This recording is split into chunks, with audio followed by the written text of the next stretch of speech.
Okay, do you hear me? I'm Ilar Gunilla Persson. I work as a photographer and photo artist. And this project, God Love Pride, is a photo project that started in 2014. And it's about LGBT plus people that has a background in a religious community. I have now 25 participants and 25 pictures. And this is a project that the participant write down a memory or experience from their journey, from their life. From those chosen words, I have planned and developed individual pictures. So the text is as important as the picture in this project. I have exhibited this project in several churches in Sweden and Finland. The churches is the best room for this project. I think it's a very strong, when it's in the church room of the church, it's a very strong experience to walk in and see those people that are in this project. And it's also problems, of course, when you like exhibit in a gallery or something like that. It's not the same problem when you come to a church and has to exhibit. It's a little bit more complicated to get permission and everything like that. So and it's not easy to practical hang in every churches either. It's not made for art exhibition all the time. My father was an authoritarian pastor in a congregation in northern Sweden. A man everyone in the congregation looked up to, listened to. He always had answers and advice to give to those who had doubts or were facing major life decisions. The content of his sermons was often strict, judgmental, and full of accusations, heaven or hell. Issues concerning gender and adultery were frequent themes. My mother died when I was 6 years old, so I grew up alone with my dad and looked up to him, maybe even more than I had my mom. In my world, he was the one who knew everything. One evening, when I was 18 years old, and I came home earlier than I had expected to from a church camp, something happens that changes my whole world. I see my father sitting by the kitchen table with the blue and white china all set out nicely. He was by himself, but the table was set for 5. I can remember all the details even though it happened over 50 years ago. My father was dressed in women's clothes, red lipstick and nail polish. After this incident, my world became all confused and distorted. My dad, who had so often preached about how sick, distorted gender roles, as he called it, were. A man is a man and a woman is a woman. How could it be otherwise, he would argue. By now, I'm old and my father is long dead. Nowadays, I can feel sorry for him. He must have felt so lonely with his thoughts. I wish everyone could live as they are and with whomever they love. I was born as a girl. I was born in a Pentecostal church in northern Sweden. Already as a 4-year-old, I felt and voiced that I was different than the other girls. And I told my mom I was more like a boy than a girl. The reaction I got was clear. This is not something we will talk about again. As a teenager, I hid in the bathroom and cut myself. I was punishing myself because God could not receive someone like me.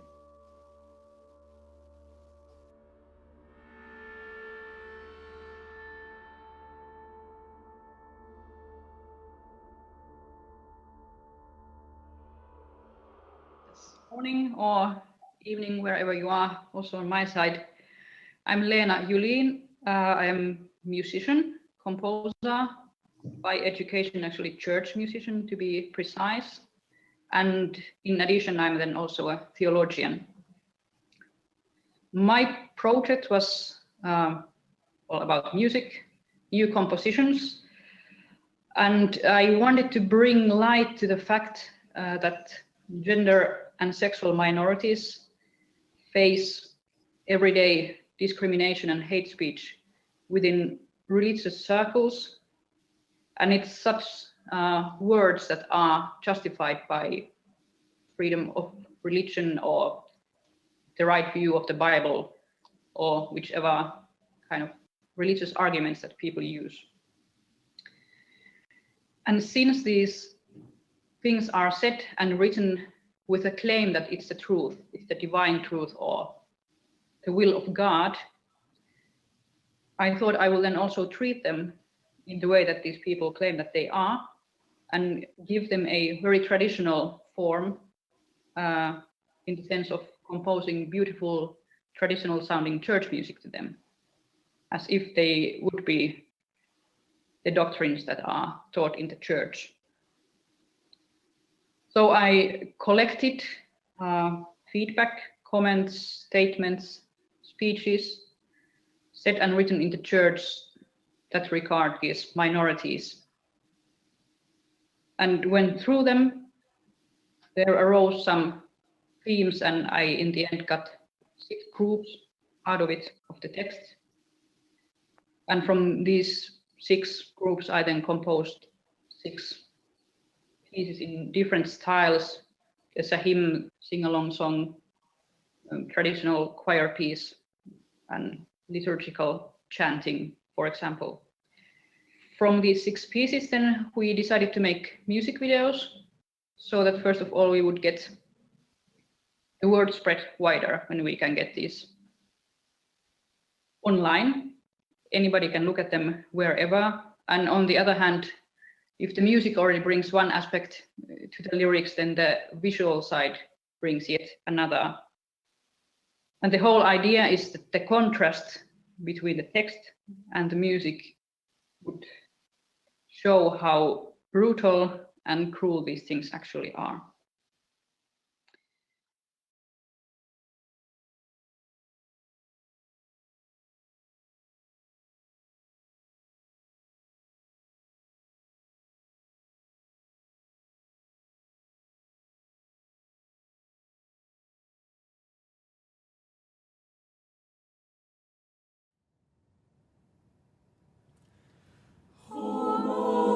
On poikkeava tila, joka ei edistä ihmistä millään lailla. Homoseksuaalisuus on kieroutunutta seksuaalisuutta, vastaista ja perversiä.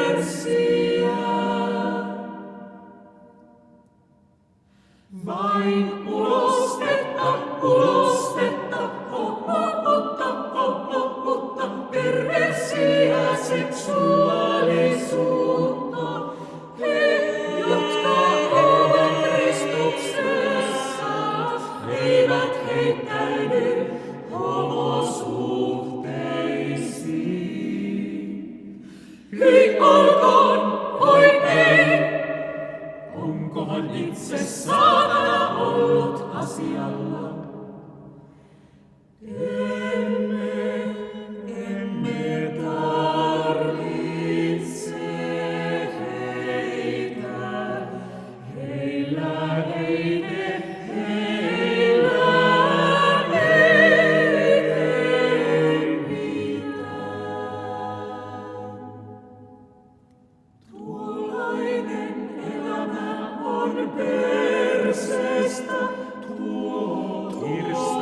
Kirstas pahuus, saatanallinen elämä. He toimivat kaikella saatanallisella valheella omaksi ja läheistensä kirukseksi. He haluavat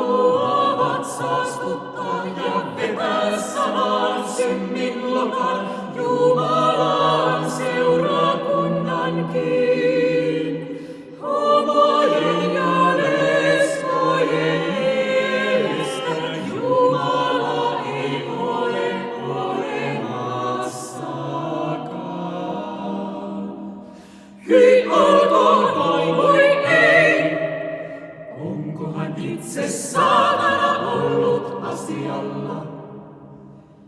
Emme tarvitse heitä. Heillä ei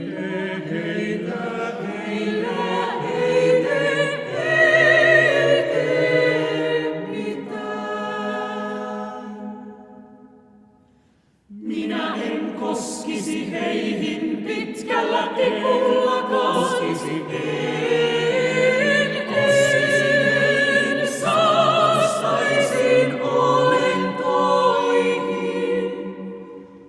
Oletko sinä todella sitä mieltä, että Jumala on luonut ihmiset yhdenvertaisiksi? Nuo saatanallisen hengen omaavat tahot, nuo saatanallisen hengen pimentämät. En nähnyt yhtäkään homoa tai lesboa uskovien joukossa. Hyi olkoon, voi ei! Onkohan itse saatana ollut asialla? Emme tarvitse heitä. Heillä ei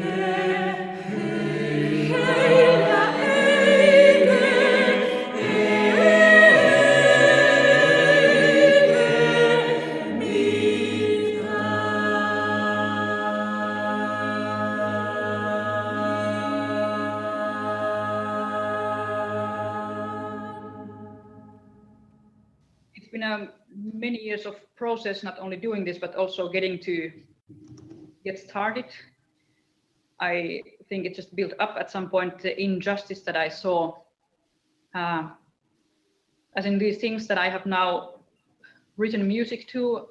It's nothing new to sexual and gender minorities and many people fighting for their rights.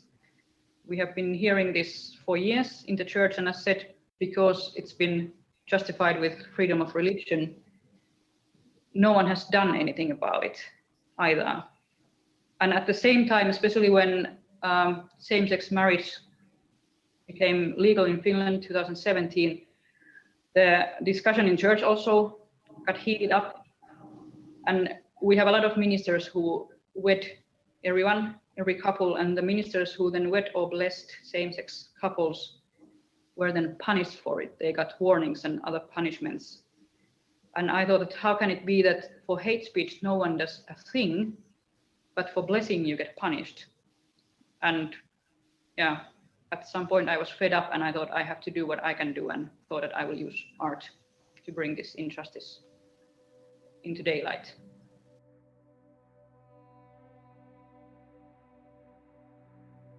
I have myself been upraised and grew up in a village where we have like 7 free churches. There was not much to choose about. All my friends and neighbors and relatives was in some of those churches. So as a small kid, I already then started to questioning things that they talked about and how they talked about other people that didn't believe as they did. And I think that's grew on me like this. I had to do something. It's not just about this LGBT plus thing from the beginning, but then I met several or many other people that has this background, that grew up in this kind of environments, and then to live as they are, they had to move away and leave the family and have no contact with their relatives anymore. So all of that things going on in me. That was motivated me to do this. I felt that I had to give them a voice and that we had to talk about these things. And I hope my exhibition is a start talk about these things and in the churches.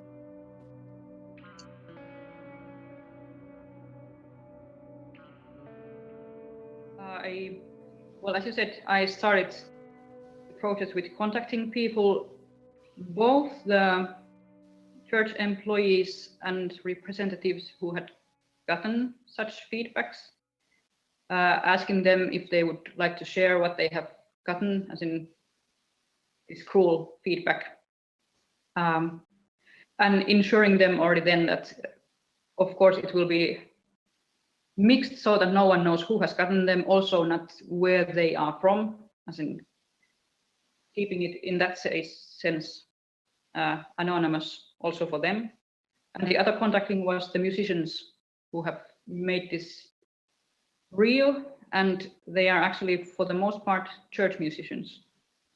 And since we didn't want to make or take any risk of somebody either having problems at work or even losing their work, we decided that I'm the only one who does this with my own name. Since I'm not working at the church, I can take the hit. But we are protecting everybody else with keeping them anonymous. But I understand that, and I highly respect everybody who came with anyways. Another part was then, as said, when we made the videos, and we thought that they are more strong if we get volunteers to show that we get people's faces on the videos. And that was from formulating how we contact them. That was also, of course, also partly made by Taakasta Voimavaraksi and Malkus ry, but we discussed a lot with Peik and with the video artist.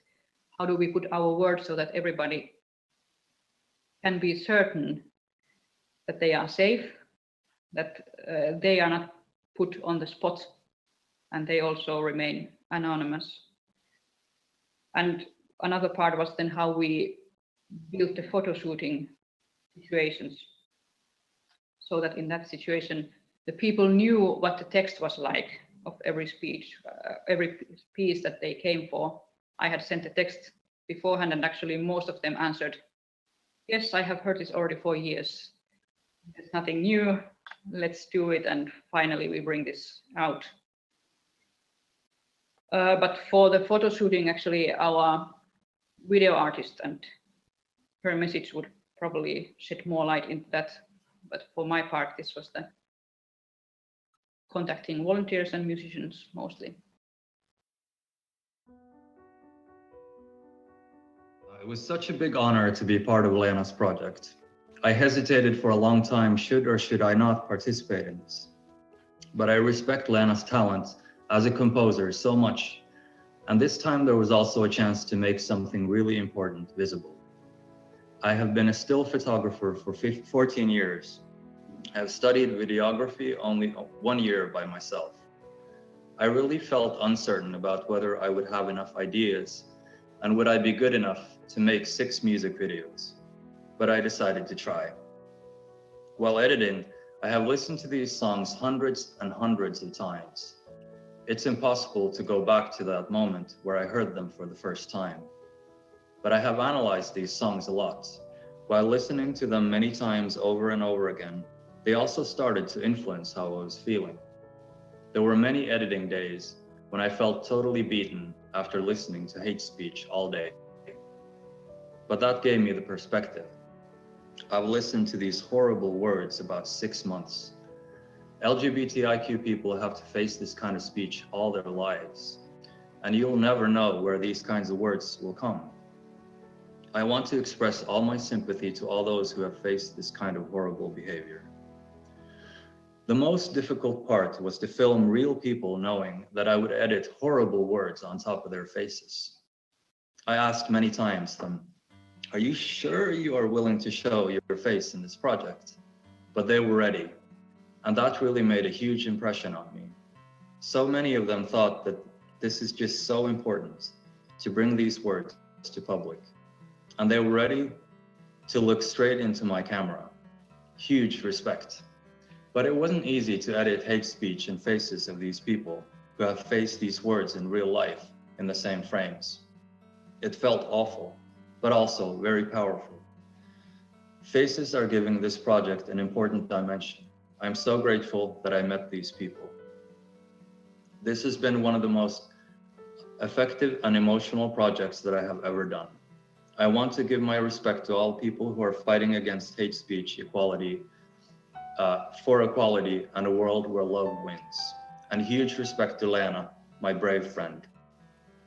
These songs are amazingly beautiful, though the lyrics are what they are. Stay safe and remember to spread love, not hate. I started with the people I knew that has this background, so it was easy to get them in this project, and it was easy for them to participate because they knew me and everything like that. And from the beginning, it was not meant to be this big. It was this one exhibition I was asked to be in Jakobstad, and that was it, I thought. But then I realized that, and many contacted me after this exhibition to that they will be one of those and tell their stories. And so I realized that this is much more to work with. And as I showed this exhibition in churches, I have also in a brochure where the pictures and the texts are in, and in this brochure I also write that this project is an ongoing project. So if you would like to participate, if you have this kind of background and you would like to participate, you can contact me. So it's grown afterwards. When I had this exhibition, it's grown in those years. So but it also has been like many that have contacted me would not like to be shown with their face and be in the picture. So I have to be flexible. In some pictures I have just a still life to express their text, or otherwise I have used a model in some pictures, because they will be anonymous. So but they felt that they will tell their story. That was so important for them. So I have this conversation with them all the time when I work, so I know that there's okay, I'm fine with them, that the picture is where they can stand by.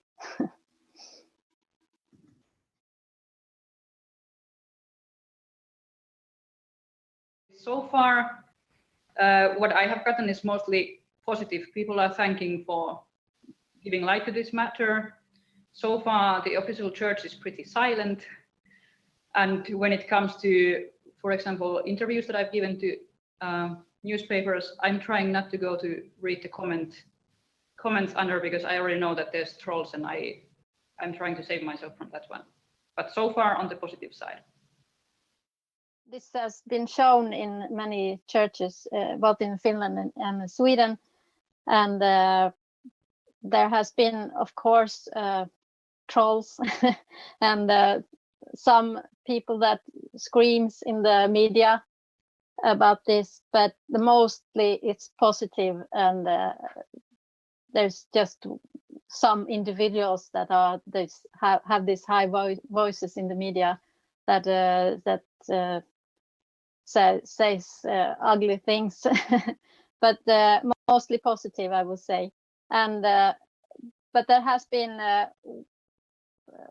it's also as I said before, when you like exhibit in a church, it's a lot of boards that are gonna allow this. It's not that easy.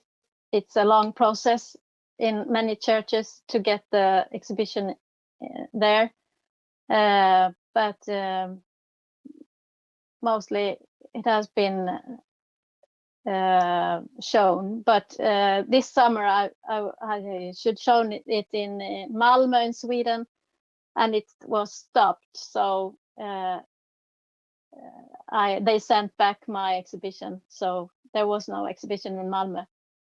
And there was a lot of media about that, and one priest was fired because of this exhibition. So it can happen, a lot of things, and that's just shown that this exhibition and this kind of topics is still needed in the churches.